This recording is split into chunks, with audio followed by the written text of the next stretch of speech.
Hello students, कैसे हैं आप सब लोग। उम्मीद करती हूँ सब अच्छे होंगे और स्वस्थ होंगे। मैं Meena Rana ICT virtual class में आपका स्वागत करती हूँ। स्टूडेंट्स, हम पढ़ रहे हैं क्लास 8 की हिंदी बसंत पाठ्य पुस्तिका के भाग 3 से भाग 3 से हम यहाँ पढ़ रहे हैं काव्य खंड को पढ़ रहे हैं और इसके जो शीर्षक है दीवानों की हस्ती। इस कविता में क्या कुछ दिया है इसको हम पढ़ेंगे और इसके भावार्थ को सब साथ साथ इसके अर्थों को भी हम जानेंगे जो कठिन शब्द हैं। तो आइए इस कविता को एक बार रीड करेंगे, इसको पढ़ेंगे और फिर जो है इसके भावार्थ को साथ में इसके जो शब्दार्थ हैं, कठिन शब्द हैं, उनको भी हम पढ़ेंगे। तो देखिए लेखक क्या कहते हैं, हम दीवानों की क्या हस्ती है, आज यहाँ कल वहां चले, मस्ती का आलम साथ चला, हम धूल उड़ाते जहां चले। आए बनकर उल्लास अभी, आंसू बनकर बह चले अभी, सब कहते ही रह गए अरे, तुम कैसे आए कहाँ चले। सब कहते ही रह गए अरे, तुम कैसे आए कहाँ चले, किस ओर चले यह मत पूछो, चलना है बस इसीलिए चले। किस ओर चले यह मत पूछो, चलना है बस इसलिए चले, जग से उसका कुछ लिए चले, जग से उसका कुछ लिए चले, जग को अपना कुछ दिए चले, जग को अपना कुछ दिए चले। दो बात कही दो बात सुनी, दो बात कही दो बात सुनी, कुछ हंसे और फिर कुछ रोई, कुछ हंसे और फिर कुछ रोई। ठीक है। छक कर सुख दुख के घूंटों को, छक कर सुख दुख के घूंटों को, हम एक भाव से पिए चले, हम एक भाव से पिए चले। हम भिकमंगों की दुनिया में स्वच्छंद लुटाकर प्यार चले, हम भिकमंगों की दुनिया में स्वच्छंद लुटाकर प्यार चले। हम एक निशानी सी उर पर, हम एक निशानी सी उर पर, ले असफलता का भार चले, ले असफलता का भार चले। अब अपना और पराया क्या, अब अपना और पराया क्या, आबाद रहे रुकने वाले, आबाद रहे रुकने वाले। हम स्वयं बंधे थे और स्वयं, हम स्वयं बंधे थे और स्वयं हम अपने बंधन तोड़ चले, हम स्वयं बंधे थे और हम अपने बंधन तोड़ चले। तो देखिए यहाँ भगवती चरण वर्मा जी ने ये कविता लिखी है जिसका जो शीर्षक है दीवानों की हस्ती। ठीक है। तो एक बार बच्चे आप भी पढ़ेंगे कि हम दीवानों की क्या हस्ती, आज यहाँ कल वहां चले, हम दीवानों की क्या हस्ती है, आज यहाँ कल वहां चले, मस्ती का आलम साथ चला, हम धूल उड़ाते जहां चले। चलिए इन कविता के जो भावार्थ हैं और साथ में इसकी जो लाइनें हैं उनको हम यहाँ पर पढ़ेंगे और साथ में इसके भावार्थ को भी यहाँ जानेंगे। तो चलिए आप हेडिंग डालेंगे दीवानों की हस्ती और इस कविता को आपने 2 बार पढ़ना है। ठीक है। देन आप इसके अर्थ और भावार्थों को लिखेंगे। तो 4 पंक्तियां हैं। पहली 4 पंक्तियों में क्या कुछ दिया है, हम दीवानों की क्या हस्ती है, हम दीवानों की क्या हस्ती है, आज यहाँ कल वहां चले, हैं आज यहाँ कल वहां चले, मस्ती का आलम साथ चला, मस्ती का आलम साथ चला, हम धूल उड़ाते जहां चले। तो यहाँ पर कुछ शब्दार्थ हैं। हस्ती का मतलब है अस्तित्व, आलम का मतलब यहाँ दुनिया या माहौल से है। कवि भगवती चरण वर्मा जी क्या कहते हैं, कवि यहाँ पर स्वयं को मस्त मौलाना स्वभाव का बताते हुए कहता है कि हम दीवाने मस्ती में रहने वाले लोगों का क्या अस्तित्व है, हम दीवानों का की क्या हस्ती, यानी कि हमारा क्या अस्तित्व है, हमारा कोई अस्तित्व ही नहीं है। हम आज यहाँ हैं तो कल कहीं और होंगे। कवि क्या कहते हैं कि आज हम यहाँ हैं तो कल कहीं और होंगे, हमारा कोई ठिकाना नहीं है। ठीक है। मस्ती का आलम साथ चला, हमारा कोई ठिकाना नहीं है। हम जहाँ जाते हैं वही जो है हमें जो है मस्ती का आलम यानी कि माहौल हम बना देते हैं। वहाँ मस्ती का माहौल हमारे साथ साथ चलता है, अर्थात हम हर जगह खुशियां फैलाते हैं। तो यहाँ कवि भगवती चरण वर्मा जी ने स्वयं को क्या कहा है कि हम दीवानों की क्या हस्ती है। हस्ती का मतलब यहाँ अस्तित्व, कि हम जो मस्त मौला स्वभाव के हैं, हमारा कोई अस्तित्व नहीं है। हम दीवानों की क्या हस्ती है, आज यहाँ है, आज यहाँ कल वहां चले। आज हम यहाँ हैं तो न जाने कल कहाँ होंगे, वहां होंगे, किसी दूसरी जगह होंगे। मस्ती का आलम साथ चला, और जहां जहां हम जाते हैं मस्ती का जो माहौल है वो हमारे साथ साथ चलता है। यानी कि हमारा जो है नेचर, हमारा जो स्वभाव है वो ऐसा है कि जहां जहां भी हम जाते हैं वही मस्ती का माहौल बन जाता है, खुशियों का वहां माहौल बन जाता है। हम धूल उड़ाते जहां चले, मस्ती का आलम साथ चला। जहां हम जाएंगे वही मस्ती का आलम भी होगा, वही मस्ती का जो है माहौल बन जाएगा, वहां खुशियों का माहौल बन जाएगा। हम धूल उड़ाते जहां चले, हम जहां भी धूल उड़ाते हुए, यानी कि जहां जहां हम जाते हैं वहां पर जो है मस्ती का माहौल बन जाता है। तो प्रथम 4 पंक्तियों में यहाँ कवि ने क्या कहा है कि हम दीवानों की क्या हस्ती है, आज यहाँ कल वहां चले, मस्ती का आलम साथ चला है, आज यहाँ कल वहां चले, मस्ती का आलम साथ चला, हम धूल उड़ाते जहां चले। तो यहाँ कवि ने कहा है कि वे जो हैं बड़े मस्त मौला स्वभाव के हैं, और वे कहते हैं कि हमारा, क्योंकि मेरा स्वभाव जो है बड़ा मस्त मौला स्वभाव है, इसलिए हमारा कोई जो है, जो मस्ती में रहने वाले लोग हैं उनका कोई अस्तित्व नहीं है। उनका जो है क्या अस्तित्व है, आज वे यहाँ हैं तो कल कहाँ होंगे, यानी कि आज यहाँ हैं तो कल कहीं और होंगे, हमारा कोई ठिकाना नहीं है। हम जहाँ जाते हैं वही मस्ती का माहौल हमारे साथ जो है साथ साथ चलता है, अर्थात हम हर जगह खुशियां फैलाते हैं। ठीक है, तो आगे देखिए,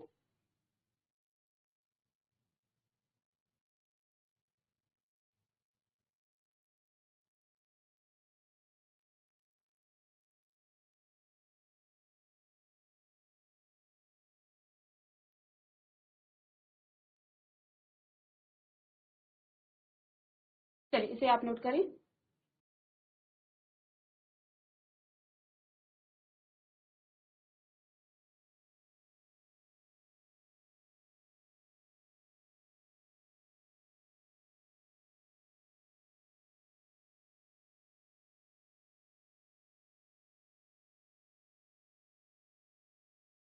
चलिए नेक्स्ट पंक्तियां क्या हैं, आए बनकर उल्लास अभी, आंसू बनकर बह चले अभी। आए बनकर उल्लास अभी, आए बनकर उल्लास अभी, आंसू बनकर बह चले अभी।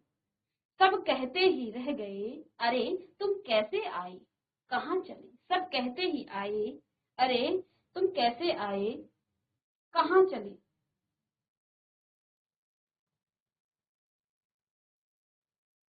तो देखिए यहाँ उल्लास का मतलब है खुशी या हर्ष। ठीक है,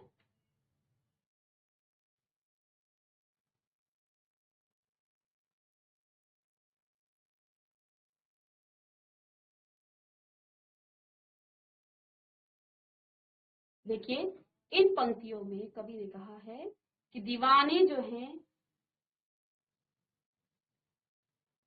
इन पंक्तियों में कवि ने कहा है कि दीवाने मस्त मौला लोग जहां भी जाते हैं वहां का जो माहौल है वो खुशियों से भर जाता है। आए बनकर उल्लास अभी, आए बनकर उल्लास अभी। कवि यहाँ क्या कह रहे हैं कि ये जो मस्त मौला लोग हैं ये जहां भी जाते हैं ये खुशियों का माहौल जो है वहां पर भर देते हैं। फिर जब वे उस जगह को छोड़ जाने लगते हैं तो सब काफी जो है क्या हो जाते हैं, दुखी हो जाते हैं। वहां के जो लोग हैं वो दुखी हो जाते हैं और लोगों को उनके जाने का पता तक नहीं चलता। वो तो मन में ही अफसोस करते रह जाते हैं, उन्हें पता ही नहीं चलता कि कवि कब आए और कब चले गए। इस प्रकार कवि कह रहा है कि एक जगह जो है टिक करके रहना उनका स्वभाव नहीं है, उसे घूमते रहना जो है बड़ा पसंद है। चलिए इसे लिखें।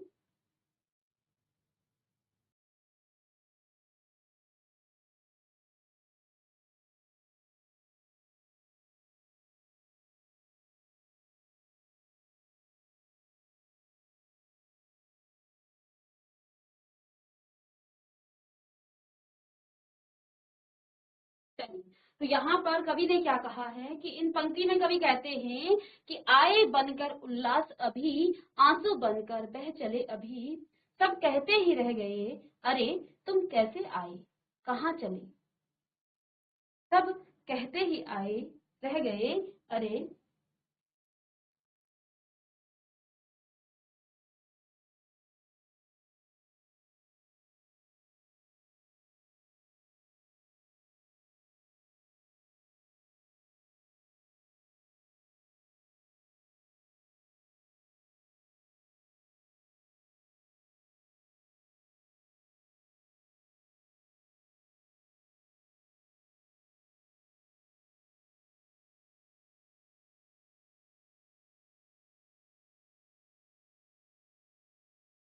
चलिए, तो देखिए यहाँ पर कवि ने क्या कहा है, आए बनकर उल्लास अभी, आंसू बनकर बह चले अभी, सब कहते ही रह गए अरे तुम कैसे आए कहाँ चले। तो कवि क्या कहते हैं कि मेरा जो स्वभाव है वो कैसा है, मस्त मौला है, और मैं जहां जहां जाता हूँ मैं जो हूँ वैसा ही माहौल, खुशियों से जो है वहां का माहौल भर देता हूँ। फिर जब वो लोग जो है, जब मैं उस जगह को छोड़ता हूँ तो लोग जो है काफी दुखी हो जाते हैं और लोगों को मेरे जाने का पता भी नहीं चलता है, मन में ही वो अफसोस करते हैं, यानी कि मैं उनसे जो है चुपके से वहां से चला जाता हूँ। सब कहते ही रह गए अरे तुम कैसे आए और कहाँ चले। तो यहाँ पर कवि ने क्या कहा है, उन्हें पता ही नहीं चलता है कि कवि कब आए और कब वहां से चले गए। इस प्रकार कवि कह रहा है कि एक जगह टिकना उनका स्वभाव नहीं है, उन्हें जो है घूमना बहुत पसंद है। चल इसका आप जल्दी से अर्थ लिखें।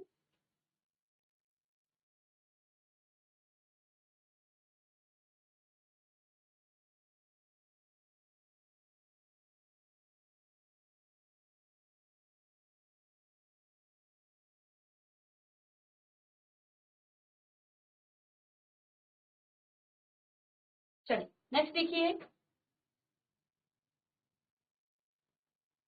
आगे कहते हैं कवि, किस ओर चले यह मत पूछो। कवि से ये जो है पूछा गया कि आप कब आए और कब यहाँ से चले गए। तो कवि क्या कहते हैं, किस ओर चले यह मत पूछो, चलना है बस इसलिए चले। कवि क्या कहते हैं कि आप मुझसे ये प्रश्न मत कीजिए किस ओर चले, चलना है बस इसलिए चले, जग से उसका कुछ लिए चले, जग को अपना कुछ दिए चले। कवि क्या कहते हैं कि मुझसे मत पूछिए कि मैं कहाँ जा रहा हूँ, मुझे तो बस चलना ही है, मुझे चलते ही रहना है, इसलिए मैं चले जा रहा हूँ। मैंने इस दुनिया से कुछ ज्ञान प्राप्त किया है, अब मैं उस ज्ञान को बाकी लोगों को देना चाहता हूँ, यानी कि मैं एक जगह से दूसरी जगह जो है इस ज्ञान को जो है बांटना चाहता हूँ, इसलिए मुझे लगातार चलते रहना चाहिए। तो यहाँ जग का मतलब संसार है, इसका भावार्थ लिखेंगे तो क्या लिखा है, किस ओर चले यह मत पूछो। तो कवि ने क्या कहा है कि आप मुझसे ये प्रश्न मत कीजिएगा कि मैं किस ओर चला, चलना है बस इसलिए चले, बस मुझे चलना है इसलिए मैं जो हूँ चला हूँ। जग से उसका कुछ लिए चले, यानी कि मैं जो हूँ क्या किया है, मैंने इस दुनिया से जो है जो ज्ञान प्राप्त किया है, अब मैं उस ज्ञान को बाकी लोगों को देना चाहता हूँ। जो ज्ञान मैंने प्राप्त किया है उस ज्ञान को मैं और लोगों को भी बांटना चाहता हूँ। ठीक है, इसलिए मुझे लगातार चलते रहना होगा, इसलिए मुझे लगातार चलते रहना होगा। चलिए इसका अर्थ लिखें।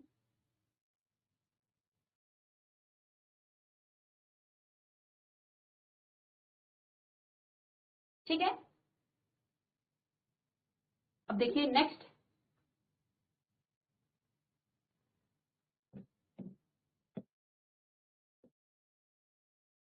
इसमें कवि ने क्या कहा, दो बात कही दो बात सुनी, दो बात कही दो बात सुनी, कुछ हंसे और फिर कुछ रोई, कुछ हंसे और फिर कुछ रोई। छक कर सुख दुख के घूंटों को, छक कर सुख दुख के घूंटों को हम एक भाव से पिए चले, हम एक भाव से पिए चले। तो कवि क्या कहते हैं यहाँ पर, दो बात कही दो बात सुनी, कुछ हंसे और फिर कुछ रोए, छक कर सुख दुख के घूंटों को हम एक भाव से पिए चले। कवि ने यहाँ पर क्या कहा है, छक कर मन भर कर, ठीक है। तो कवि इन पंक्तियों में कवि कह रहे हैं कि वे जहां भी जाते हैं लोगों से घुल मिल जाते हैं और उनके सुख दुख को वे बांटते हैं। कवि के लिए सुख और दुख दोनों भावनाएं एक समान है। क्या कहते हैं, उनके लिए सुख और दुख की जो भावनाएं हैं वो एक समान है। क्या कहते हैं, इसलिए कवि दोनों परिस्थितियों को शांत रहकर सहन कर लेता है। इसलिए कवि दोनों ही परिस्थितियों को शांत रहकर क्या कर लेता है, सहन कर लेता है। कवि कहते हैं कि वे जहां भी जाते हैं दो बात कही दो बात सुनी, वो यानी कि लोगों के साथ जो है बड़े मिलजुल कर, अब जब हम मिलजुल कर रहेंगे तो दो बातें कहेंगे भी और दो बातें सुनेंगे भी। तो बोलने का मतलब यहाँ पर क्या है कवि का, दो बात कही दो बात सुनी, यानी कि मैं जहां भी जाता हूँ लोगों से जो है घुल मिलकर रह जाता हूँ, यानी कि लोगों से घुल मिल जाता हूँ। और दो बात, जब हम घुल मिल जाते हैं तो दो बातें हम सुनते भी हैं और साथ में अपनी बातें भी कह जाते हैं। तो दो बात सुनी दो बात कही, कुछ हंसे और फिर रोई। अब देखिए, जब हम लोगों के साथ बातें करेंगे उनके सुख दुख को जो हम बांटते हैं, क्योंकि बातें हम करते हैं जिससे, तो अपना सुख और दुख हम बांटते हैं। तो यहाँ कवि ने क्या कहा है, कवि के लिए सुख और दुख जो है कि जो भावनाएं हैं वो एक समान है, ठीक है। कवि ने क्या कहा है, हम एक भाव से पिए चले, यानी कि मैं जो हूँ एक ही भाव से सुख और दुख को जो है क्या शांत रहकर उसे सहन करना मैंने सीख लिया है और मैं जो हूँ उसको एक भाव से ही उसको सहन कर लेता हूँ। तब दोनों परिस्थितियों को हम लोग क्या करते हैं, जब दुखी होते हैं तो बहुत ज्यादा क्या हो जाते हैं, हमारा जो भाव होता है वो बड़ा एग्रेसिव हो जाता है, ठीक है। तीव्र भाव से हम लोगों को जो है जोर से बोलने लग जाते हैं, दुख में शांत नहीं रह पाते हैं।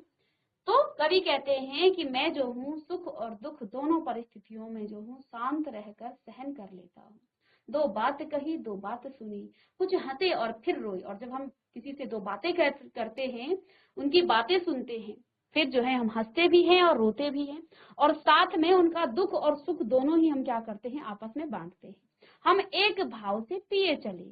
अब यहाँ कवि क्या कहते हैं कि मैंने जो हूँ दोनों भावनाओं को एक साथ समान जो है शांत रहकर सहन करना जो है सीख लिया है, यानी कि दुख में भी और सुख दोनों परिस्थितियों में जो हूँ मैं शांत ही रहता हूँ और दुख की घड़ियों में भी मैं जो हूँ शांत रहकर उसे सहन कर लेता हूँ।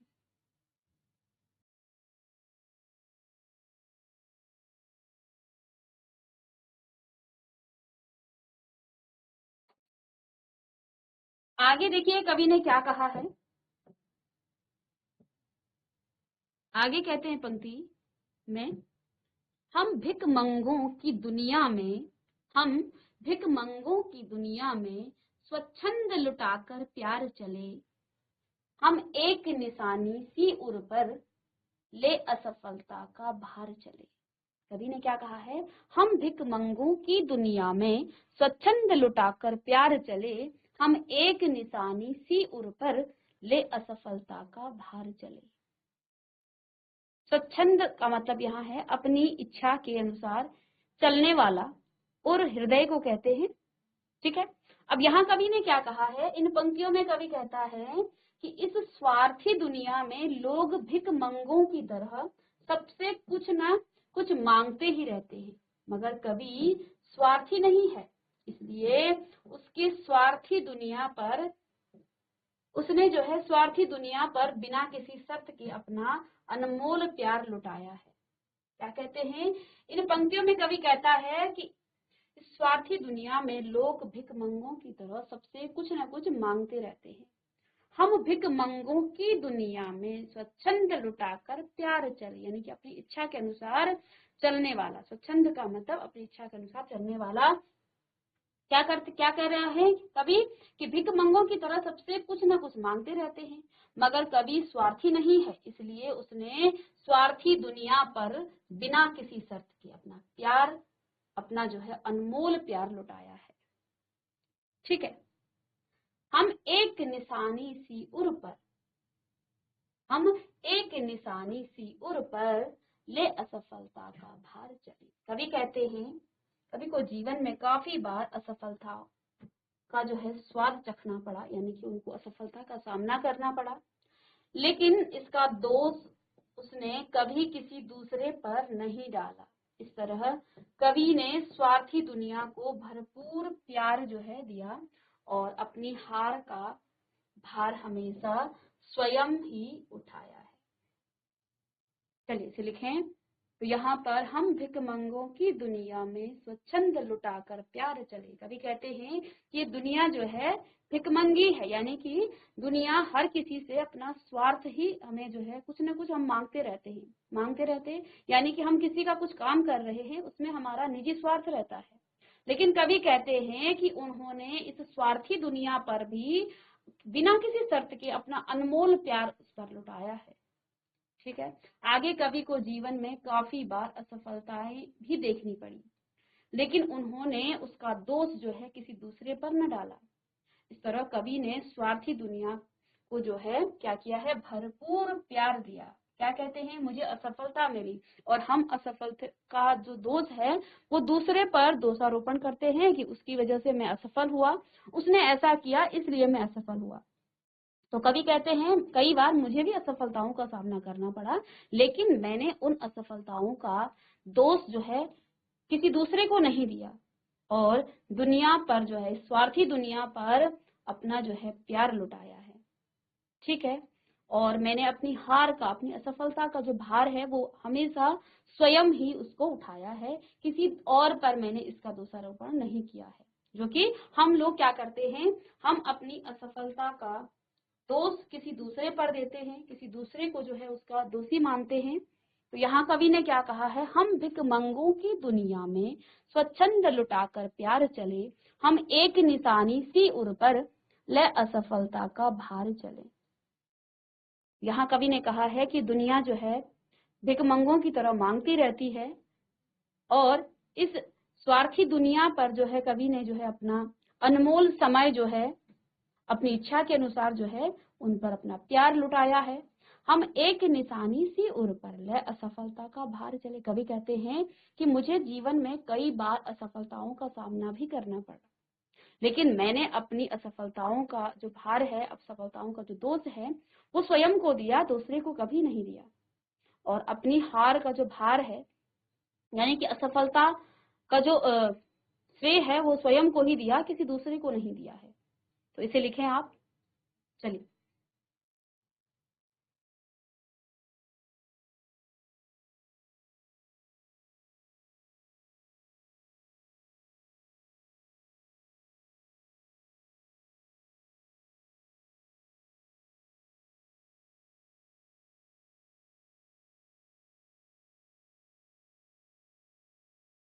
चलिए, और इस कविता के देखिए आगे की पंक्तियों में कवि ने क्या कहा है,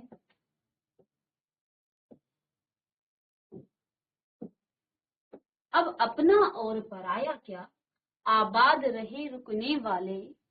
अब अपना और पराया क्या, आबाद रहे रुकने वाले। हम स्वयं बंधे थे और स्वयं हम अपने बंधन तोड़ चले।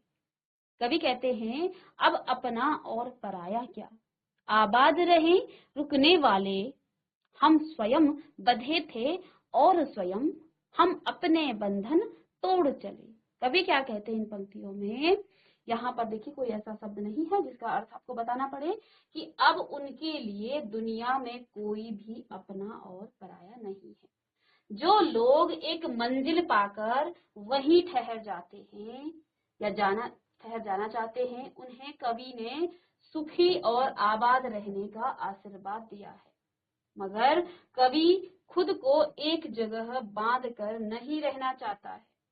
उसने अपने सभी सांसारिक बंधन तोड़ दिए हैं और अब वो अपने चुने हुए मार्ग पर आगे बढ़ता जा रहा है। तो कवि क्या कहता है कि अब अपना और पराया क्या। कवि कहते हैं कि दुनिया में कोई भी अपना या पराया नहीं है। आबाद रहे रुकने वाले। जो लोग एक मंजिल पाकर यानी कि कुछ उपलब्धियां हासिल करने के बाद वहीं ठहर जाते हैं या फिर ठहर जाना चाहते हैं, उन्हें जो है कवि जो है सुखी और आबाद रहने का आशीर्वाद जो है उन्होंने दिया है। ठीक है, कह रहे हैं आबाद रहे रुकने वाले। हम स्वयं बंधे थे और स्वयं अपने बंधन जो है हम तोड़ रहे हैं। कवि ने क्या कहा है कि सभी सांसारिक बंधन जो है एक जगह वो नहीं रहना चाहते हैं और हम जो है स्वयं इसमें बंधे थे और स्वयं अपने बंधनों को हम यहाँ पर उनको तोड़ देना चाहते हैं। और आगे कहते हैं वे अपने चुने हुए मार्ग पर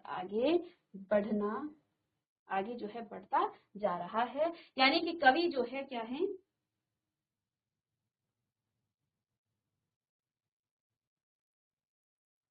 भ्रमण करने वाले हैं। एक जगह से दूसरी जगह जो है कवि भ्रमण करते हैं। तो ये है आपकी कविता। ठीक है, देखिए इसको लिखेंगे आप जल्दी से। अब अपना और पराया क्या, आबाद रहे रुकने वाले। हम स्वयं बंधे थे और स्वयं अपने बंधन तोड़ चले। तो इस प्रकार से आपने इस कविता के भावार्थ आपने लिखे। तो देखिए, दीवानों की हस्ती, ये कविता भगवती चरण वर्मा जी ने लिखी है और यहाँ कवि जो है अपने लिए कविता लिख रहे हैं। क्या कहते हैं कि हम दीवानों की क्या हस्ती, हम दीवानों की जो है, हम जो है मस्त मौला स्वभाव के हैं। हमारी कोई जो है, हमारा कोई अस्तित्व नहीं है। आज यहाँ कल वहां चले, आज हम यहाँ हैं तो कल किसी दूसरी जगह रहेंगे। मस्ती का आलम साथ चला और जहां जहां हम चलते हैं, जहां जहां हम जाएंगे, हमारे साथ मस्ती का आलम भी साथ चलेगा। हम धूल उड़ाते जहां चले और जहां जहां हम धूल उड़ाते हुए चले गए, वहां वहां हमने जो है मस्ती का आलम भी हमारे साथ साथ, यानी कि खुशियां जो है वहीं साथ में हमारे साथ चल गई। आए बनकर उल्लास, अभी आंसू बनकर बह चले। अभी सब कहते ही रह गए, अरे तुम कैसे आए कहाँ चले। कवि कहते हैं हम जहां भी जाते हैं उल्लास, यानी कि हम मस्त मौला बन के वहां जाते हैं और लोग हमें क्या कहते हैं, आंसू बनकर बह चले। और जहां हम जाते हैं वहां से आंसू बनकर आते हैं, अर्थात लोग वहां हमें जो है, जब हम वहां से विदा लेते हैं तो लोग जो है दुखी हो जाते हैं। सब कहते हैं और लोग क्या कहते हैं कि तुम कैसे आए और कहाँ चले, यानी कि मेरे जाने का पता भी लोग मुझे पूछते हैं कि तुम कब आए और कब चले। ठीक है, किस ओर चले, तुम कहाँ किस ओर चले, यह मत पूछो। कभी कहते हैं कि मैं किस ओर चला ये मत पूछो मुझसे। चलता है बस इसीलिए, चलना है बस इसीलिए चले, बस मुझे चलना है इसलिए मैं जो हूँ चला हूँ। जग से उसका कुछ लिए चले, और जग से मैं जो मैंने ज्ञान प्राप्त किया है, उस ज्ञान को जो हूँ मैं जग को अपना कुछ दिए चले, यानी कि उस ज्ञान को मैं जग में बांटना चाहता हूँ, इसलिए मैं लगातार चलता ही जा रहा हूँ। दो बात कही दो बात सुनी। कभी कहते हैं मैं जहां जहां भी गया वहां पर मैंने दो बातें, यानी कि मैंने वहां पर सबके साथ मिलजुल कर जो है एक प्रकार से व्यवहार बनाया और दो बात कही दो बात सुनी, क्योंकि मैं जहां गया उनके साथ में जो हूँ मिलजुल गया, इसलिए दो बात मैंने कही भी है और दो बात सुनी भी है। कुछ हंसे और फिर रोए, और जब हम दुख सुख बांटते हैं ना आपस में, तो हम कुछ क्या करते हैं, कुछ हंसते हैं और फिर जब दुख का समय होता है फिर रोते भी है।